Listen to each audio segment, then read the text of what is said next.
This man had been stranded at sea in a plane crash. Just when he was in despair, he finally saw land. He rushed to the beach with his kayak. Then he walked carefully, barefoot, into the woods to see if there was any sign of humans. Hello?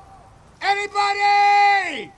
But no one answered his cries for a long time. The man scratched out help with his foot on the beach, expecting a passing flight to see it. Then the man made a shelter with his kayak. Tired, he planned to do something else tomorrow. However, at night Tom was just laying down to sleep. Suddenly a strange sound rang out in the woods. Facing the unknown danger, he immediately alerted. He stayed up all night with the oars in his hands. The next morning, Tom saw help was washed away by the waves. In order to survive, he rushed to find dead wood. He chose a wide open space where the waves couldn't wash it away to make a bigger distress signal. Luckily, a few courier packages rolled up on the beach. Tom picked up these couriers. They might come in handy in a pinch. But just then, strange noises came from the woods again. He was alert again and shouted, seeing no response for half a day. He plucked up his courage to see who was there. Unexpectedly, he just walked past. A ripe coconut fell from the sky. It turned out to be the sound of falling coconuts. Tom's nervous heart finally let go. In this way he collected a lot of coconuts. It just so happened that he hadn't had any water for a day. He picked up the coconuts and smashed them on the rocks. However, the coconut was too hard. Then he slammed it against the tip of the rock, apparently to no avail. Then he hit it again with a rock. Instantly the rock turned to slag. Looking at the only sharp stone left in his hand, this time Tom was sure of himself. He kept cutting the coconut shell with this stone knife. Finally, with his efforts, the coconut shell was peeled away. But this water was obviously not enough to wet his throat. Tom learned his lesson. He skillfully used the sharp stone to drill a hole. He couldn't wait to get the coconut into his mouth, greedily enjoying the sweetness. After drinking his fill, Tom packed his bag. He was ready to check the neighborhood for an escape. He searched all the way around the reef cliffs. However, he walked from morning to afternoon, except for picking up another courier. There was nothing else to be found, and he found himself back at square one. Tom was getting a little desperate. In order to further verify his conjecture, he was ready to climb to the highest part of the cliff to see if this is really an uninhabited island. The bad news was that his feet were scratched by the coral. Tom headed towards the top of the mountain. An hour later he climbed to the highest point. He looked down and saw that he was surrounded by seawater. Worse still, there was no other land at all. Stranded on an uninhabited island, Tom was desperate.